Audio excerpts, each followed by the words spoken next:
एक गांव में एक गधा रहता था। उसे संगीत बहुत पसंद था। जब भी कोई बांसुरी बजाता, कोई गीत गाता या कोई पक्षी चहचहाता, गधा कान खड़े कर ध्यान से सुनता और मन ही मन सोचता, काश मैं भी ऐसा गा पाता। एक दिन वह घास चरते चरते खेत के एक कोने में पहुंचा। वहां सरसों का पीला फूलों वाला खेत था और उसकी पत्तियों पर सुबह की ओस की बूंदें मोतियों की तरह चमक रही थीं। अचानक उसके कानों में एक अनोखी धुन गूंजी, चिर्र चिर चिर्र चिर। वह आवाज इतनी मधुर थी कि वह रुक गया। उसने गर्दन उठाई और देखा, खेत के कोने में दर्जनों टिड्डे अपने पंख रगड़-रगड़ कर गा रहे थे। उनकी आवाज इतनी साफ, इतनी लयबद्ध थी कि लगता था पूरा खेत उनके संगीत में डूब गया हो। गधा स्तब्ध रह गया। उसने उनके पास जाकर कहा, वाह, क्या गीत है यह! मेरे जीवन में मैंने इतना सुंदर संगीत कभी नहीं सुना। तुम्हारी आवाज में जादू है। टिड्डों ने एक साथ पंख रगड़े और हंसते हुए बोले, धन्यवाद गधा भाई, हमें खुशी हुई कि तुम्हें हमारा गायन पसंद आया। गधे ने आगे बढ़कर विनम्रता से पूछा, पर यह बताओ, यह सुरीली आवाज तुम्हें कहाँ से मिली? कोई विशेष जड़ी बूटी खाते हो? कोई अमृत पीते हो? कोई तपस्या की है? मैं भी तो अपना गला ऐसा बनाना चाहता हूँ। मेरी आवाज तो सिर्फ रे रे तक सीमित है। लोग सुनकर हंसते हैं। टिड्डों ने एक दूसरे की ओर देखा। उनकी छोटी छोटी आंखों में शरारत चमक उठी। उनका सरदार बोला, सच बताओ गधे भाई, हमारा रहस्य बहुत साधारण है। हम सुबह सुबह पत्तियों पर जमी ओस पीते हैं। बस वही ओस।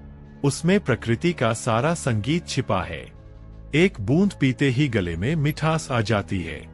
तुम भी चख कर देखो। गधा मासूम था। उसने गंभीरता से सिर हिलाया। बस ओस, इतना आसान।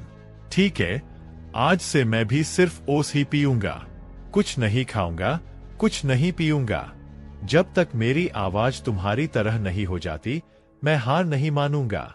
टिड्डों उड़कर दूर चले गए। अगले दिन से गधे का नया जीवन शुरू हुआ। सुबह उठते ही वह खेत की पत्तियों पर जमी ओस चाटने लगता। घास को सूंघता भी नहीं। पानी पीने जाता तो सोचता, नहीं, पानी में संगीत कहाँ, सिर्फ ओस।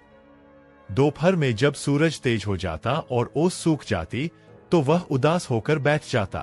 प्यास से उसका गला सूखने लगता, पेट खाली रहने से पैर कांपने लगते, पर वह हार नहीं मानता था।